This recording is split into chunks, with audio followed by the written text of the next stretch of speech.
And I read a few books, and I really honed in on the nutritional aspect and different things that I wanted to do with her. But it was all, I believe, like Michael said, my higher womanly intuition, my God knowing just took over. Your heart was open? My heart was open, and somehow the universe and the powers that be led me along the right path. I even remember the first time she had a tantrum when she came to live with us.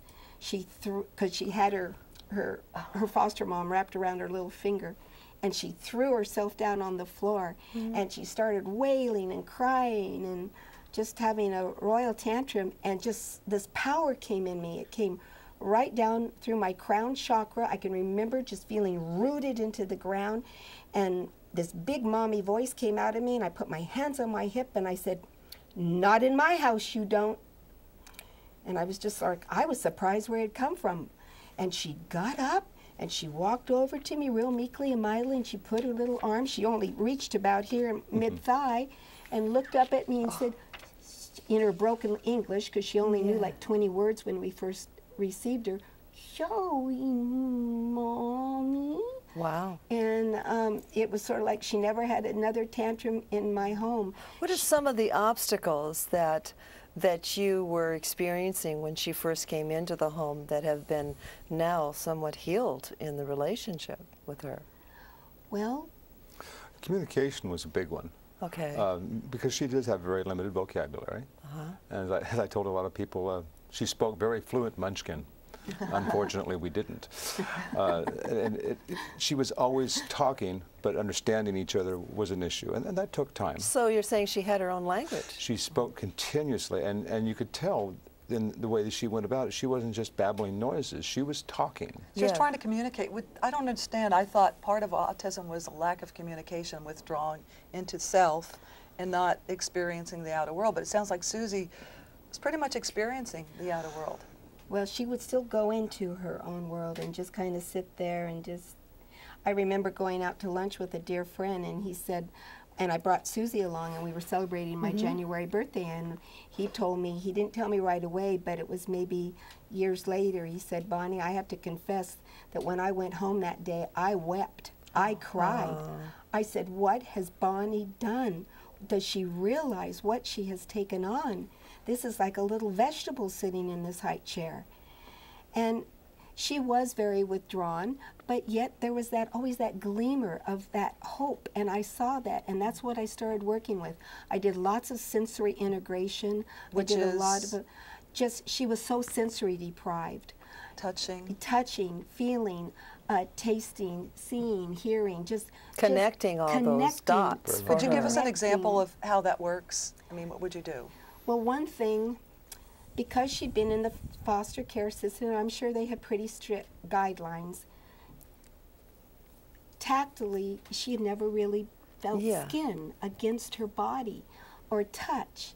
And so we would have this ritual, and we still do, now with all our pajamas on and everything, but when she was little, and we'd have our underwear on, but she would come to bed with us, and she would just snuggle in the early morning hours, and she would just we call it snuggle time. So healing. And it's so healing, that power of touch. Oh, yeah. And she was so starved for that.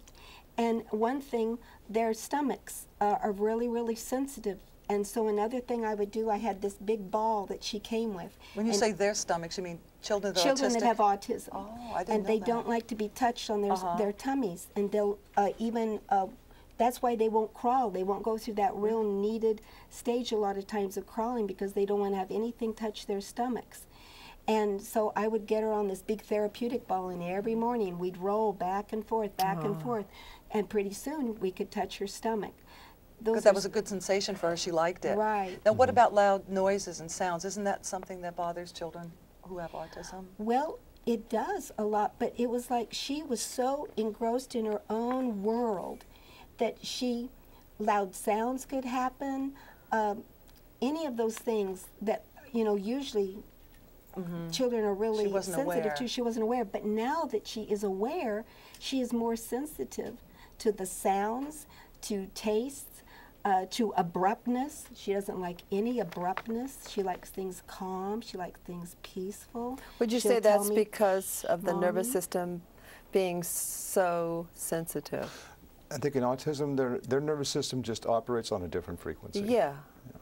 High performance, you know, really, really sensitive to the environment, sounds and touch, and all of it's amplified, isn't it? She's more sensitive to sound now than she was when she was younger. Yeah.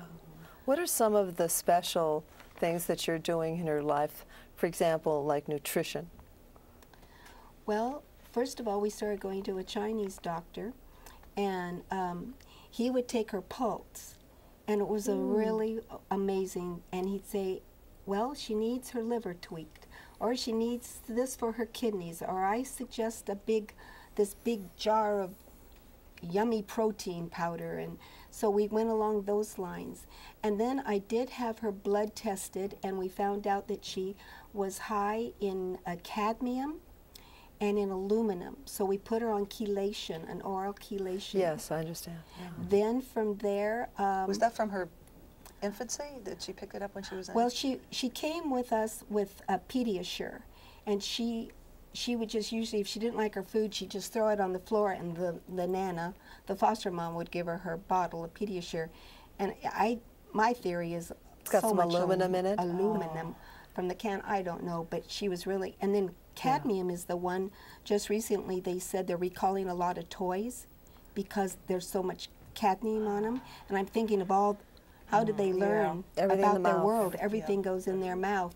So that was my take on that. And then I started going to a naturopath, and they did complete urine analysis, saliva, and blood. And and I had already started her as soon as we got her. Her regimen was applesauce with digestive enzymes, a lot of calcium, magnesium, extra B, fish oil. How did you know that, to do that? Because I went to the library and I read up on it. She studied. She studied. research. I She did researched. And then I found Kirkman Labs right here in Tualatin, and they're a wonderful resource. They'll even help any parent that has a child with any type of disability or other ability, I like to call it. Yeah. Because we need to look at their abilities, not their disabilities. Yeah. So their other ability. You said something, I forget where in the conversation, that made me think that she's quite intelligent. There was She is something you said. Extremely smart. Yeah, we just got to find that frequency or tap into those areas, don't we? We just have to approach children with abilities in a different way than children with other abilities. Isn't that right? She's savvy smart. She's just a really, really smart little girl. What would a typical day be like? Let's say you get up in the morning. Well, it's changed over. You've had her now. She was 3.5, and she's going to be. You've had her for 7 years now. Well, basically the first 4 months, I didn't work at all. I'm a retired, but I'm a substitute teacher and tutor, and so first 4 months I just totally just indulged everything I possibly could with her. Then she got into early intervention and got to ride the school bus to early intervention at Tualatin. Then I had a friend who's a preschool teacher, so it was a natural shoo-in that on the days that I was subbing, she would go to the preschool. And